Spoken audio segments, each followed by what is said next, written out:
You're supposed to say the words like they're written on the fucking script, not make up your own dialogue. You're not the writer, I am. Remember that. I can get people hired and I can get people fired. Actors are exchangeable, writers aren't. Stay in your place, don't cross the line, or there'll be consequences.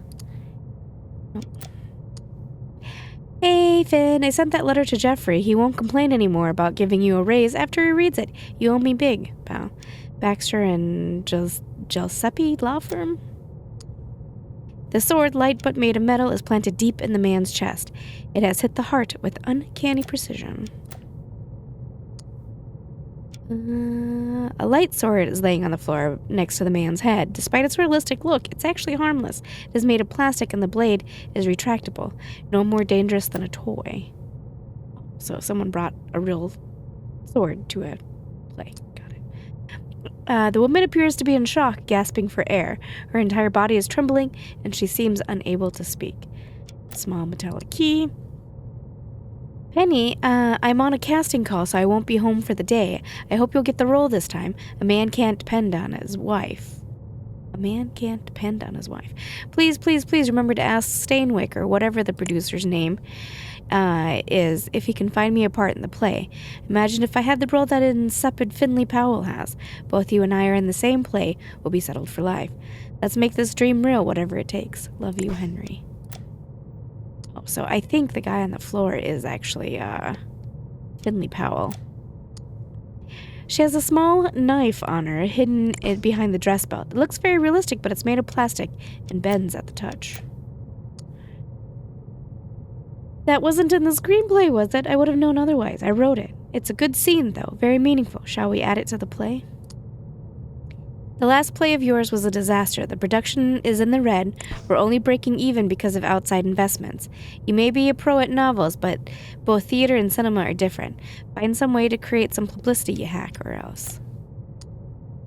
Enough of this bullshit about historical realism. Do you know how freaking hard it is to find these costumes? Last time I had to go to a museum, for Christ's sakes, and beg them to loan us the props. It's a play, not historical reconstruction. Now you ask for blood squibs even in rehearsals, knowing full well how hard they are to wash from clothes. And do you answer your damn phone? I'm tired of leaving notes for you. You can't avoid confrontation forever, you coward. Tommy Morano. For positions, see diagram. Author Ezra Monarch, producer Jeffrey Steinwitz. Ruth and Hugh are in front of the other, at the center of the stage, preparing for a duel. Hugh doesn't know it's Ruth he's fighting, disguised in men's clothes. In a corner, Dorothy Darlington is watching, mute from terror, too scared to stop the tragedy. Add line for DD here. Hugh unsheathes his sword. Ruth does the same, reluctantly.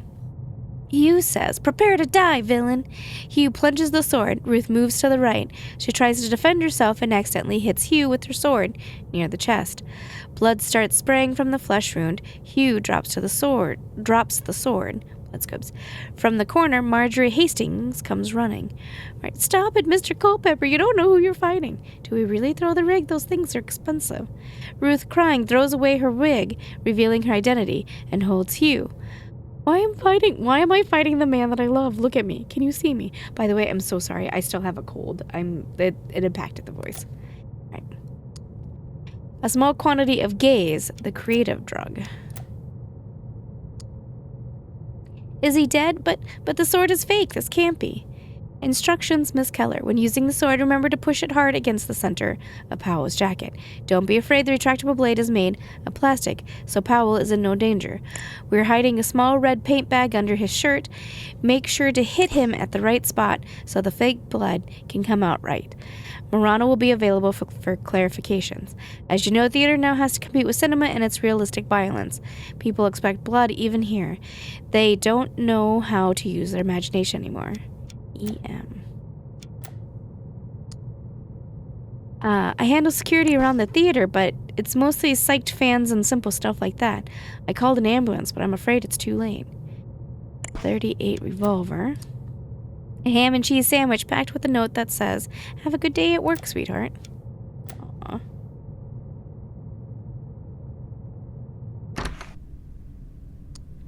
What's all this racket? Me? I stayed here the whole time waiting for Martha to try on her costume, but as usual, she's late. Expensive gold bracelet inscribed in tiny letters on the back of it, "To my true love." 1-O or I-O? The poisonous snake Caddy is trying to steal my role. Can you believe that? You're my only solace in these troubling times. Come see me in the dressing room before closing time. They won't let me in. Imagine that, Powell refusing to see me when he was alive. Now I can't get to him when he's dead either. So he's Press, and D. Miller. Let's see. Become a better lover with our 5 spicy tips. Ivy Otter, she disappeared from the scene. Was the death of her husband the reason? Was there any truth behind the rumors of her alleged arrest? She's in early retirement. Full interview with her lawyer. The show must go on. Patrick Raven's tragic death won't stop the new Steinwentz production. All the latest news inside. We have a chat with Katie Keller, a future bright star. Interview with Jeffrey Steinwentz and Martha Hart. Remember to ask about cast changes and Otter disappearance. Note to self, I need to investigate Monarch. The guy is such a phony. Can he even write? News bulletin on radio station. News again. Interrogate staff from morning interview. Interview for disco opening. Bring Grayson Davis for photos.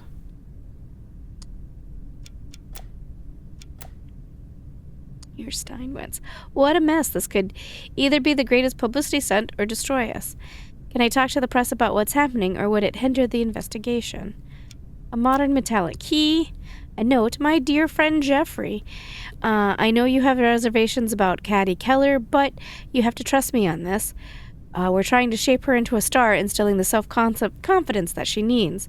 Your last 2 shows have been a failure, but I didn't mind, despite my big investments in them. And I think we both rather forget your latest cinematographic flops. But this play has This play has got to be a success, and Miss Keller is key to that. We've invested a lot in her. Let's keep our eyes on success and not hold old grudges or revenge fantasies. Yours, Dominic. Why shouldn't the choreographer, right, and costume designer, and only sane person in this group of idiots get royalties from his work? Without me, people wouldn't even know where to put their foot on the stage or what to wear on side feet. Okay, so you are Dominic Steinwentz? Nope. Oh, we actually might not know his full name yet. I was here to talk with the producer. Instead, I get stopped by the police, and that journalist, he couldn't recognize talent even if he saw it. Trying to interview Ezra instead of me. Idiot. It's a notebook filled with story ideas. The most promising one have big red circles scribbled on them. Gloomy Clouds Over Paradise, a dark tale of love and betrayal by Jim Blair. Alright, he's Jeffrey. I don't think I have Jeffrey down as a name. No, I do. Okay, never mind.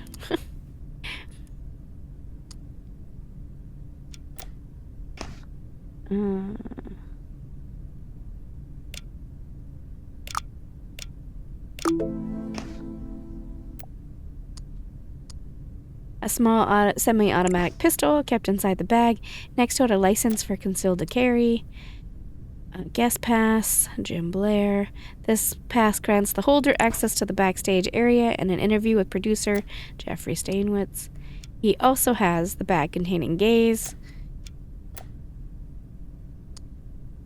A board used to hang notes for the theater staff. At the top is a small metal key on a hook.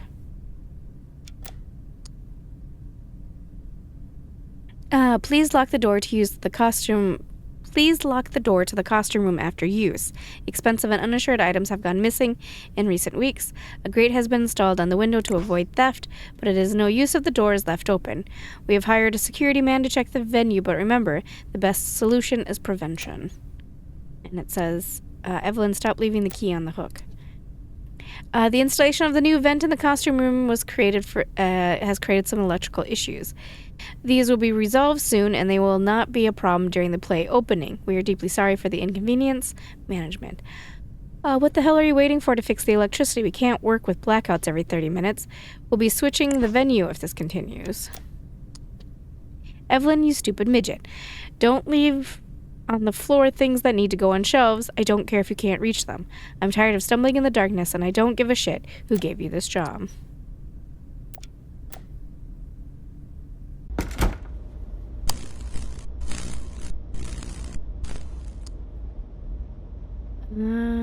costumes. Got it. So this is matching up our costumes.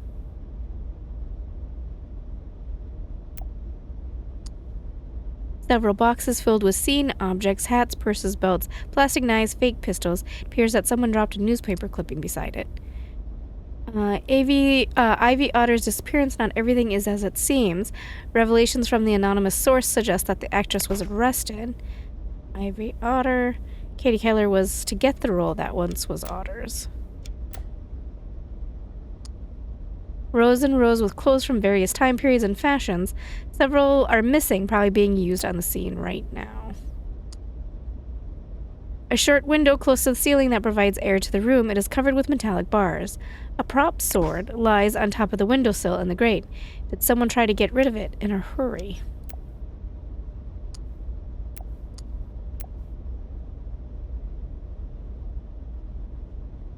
I think.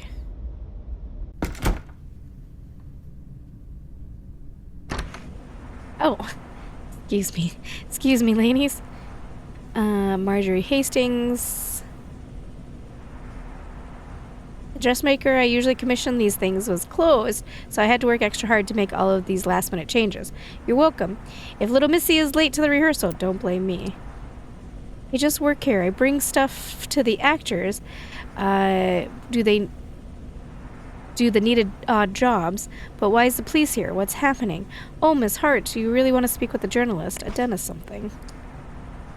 You're always late. You always have excuses for not doing your job properly. You gave Finley's scarf to Ray, Ray's shoes to Penelope. You even switched wigs one time. And how many times do I have to tell you, check each character's weapons? You can't give daggers and swords at random. The diagram I put in the costume room is there for a reason, you dolt. These things do matter even at rehearsals. They're part of each character's personality. And for the love of God, stop creasing my costumes. First they forced my hand to hire you, and I didn't like it. Then you keep mistaking actors, arriving late, forgetting appointments. I keep hearing complaints all the time from the crew about you. You gave the wrong costume to Finley 3 times. I don't care if your uncle is a bigwig. More mistakes, and you pack your bags. Am I clear? Dear Lynn, or should I say Miss Cox. That's probably how they call you now that you live in the big city. But for me, you'll always be my sweet little Lynn. I'm so happy to read that the assistant's job at the theater Uncle found for you is going well, and that you quickly earn the respect and sympathy of your colleagues. I was afraid that when you first moved, having heard so much about people in the big city being rude to us country folk, but I'm relieved my little daughter proved me wrong. Life at the farm has been hard since Daddy is gone, but I'm sure glad you have your brother with me, and who's a hard worker. If you see Uncle Preston, I know how busy he gets with his travels and conferences. Thank him again from me for all he's done. Write me soon. Your letters light up my days. Mum. Okay, so Lynn Cox.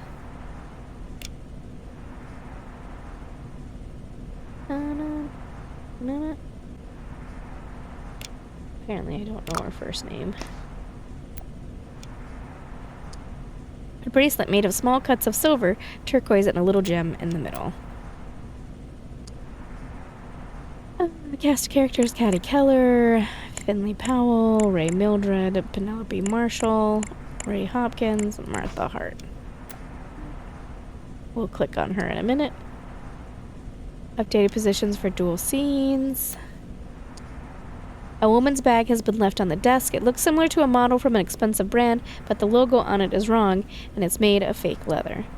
Remember, it's a small role, but it could be your big break. Do everything you can to get noticed. I mean everything. If it works out, we can finally get married. Love you, T. Cheap red lipstick.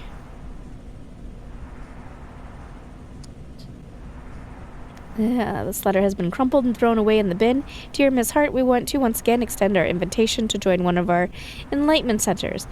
As you are well aware, your fiancé is already a member of our group, and it has done wonders for his career. You too can unlock your full potential by joining us.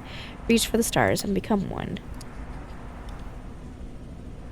Who are you? Are you the journalist I was waiting for? What? The police? I haven't left this room, and I've been stuck here waiting for Evelyn to bring me the right costume.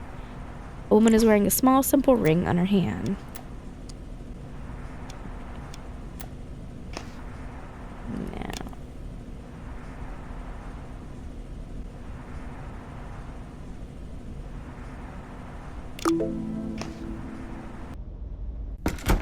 Must be missing someone or... Hey, it's Joy. I'm leaving you a note at Alpha Omega. Remember when we first met? I had just started, and you were so nice and kind with your compliments about my music, and it gave me such a confidence boost. Can I ask you a favor? My fiancée is working at the theater, and she doesn't believe enough in her abilities. It would do a world of good if she talked to a journalist. You don't need to write an article or anything. Just chat with her like you did with me. She needs a confidence boost.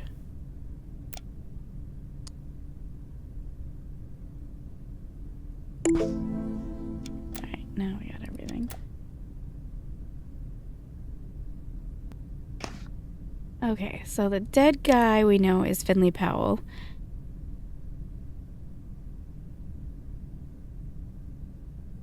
Why am I being blind?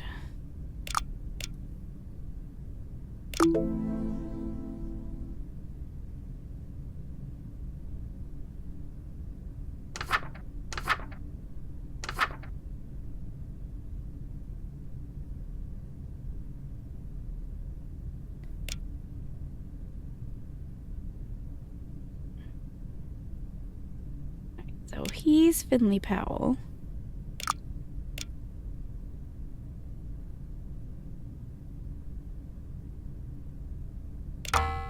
No.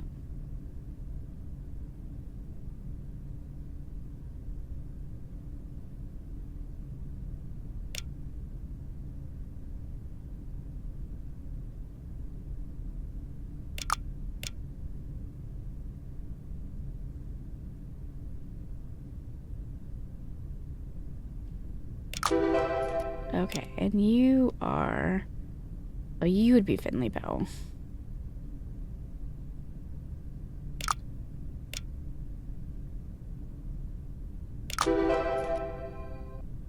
Okay, and then it'd be Caddy Keller. And then this one would be Penelope Marshall.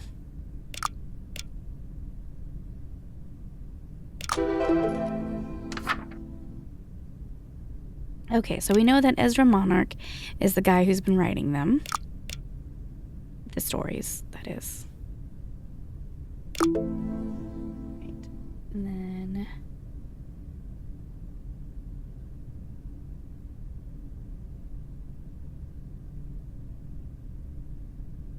So Marta Hart. Based on the role she's played. Alright, Tommy Morano is the security guard.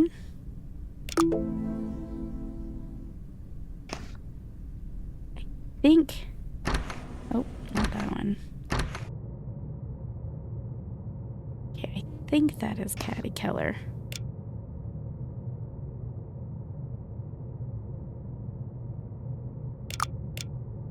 And then this would make Dennis Miller.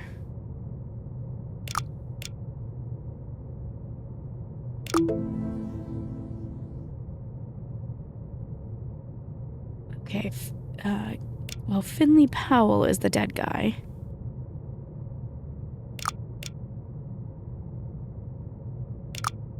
With a real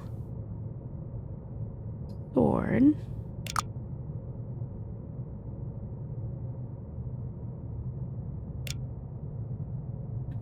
Mistaking it for a prop.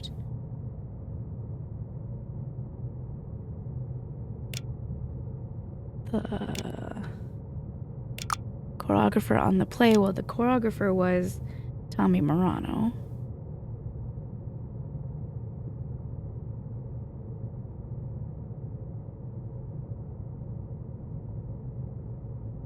Am I right? No. Yes. On the play caused the murder by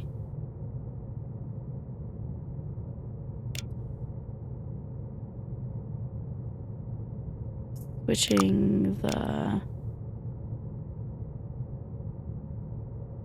sword with a real one. He was trying to get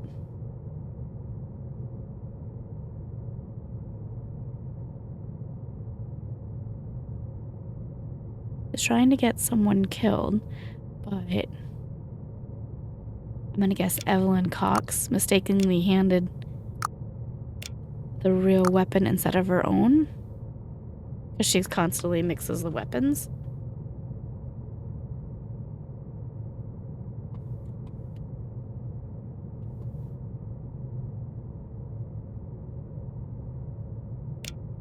Tommy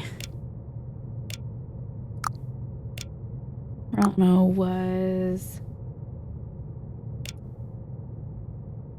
revenge. He blamed for the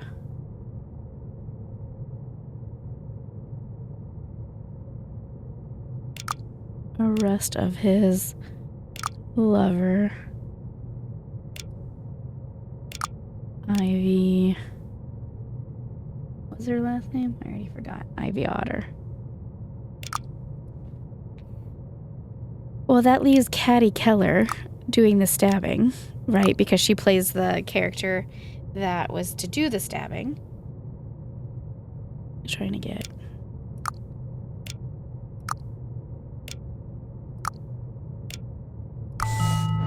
Yep! Yay!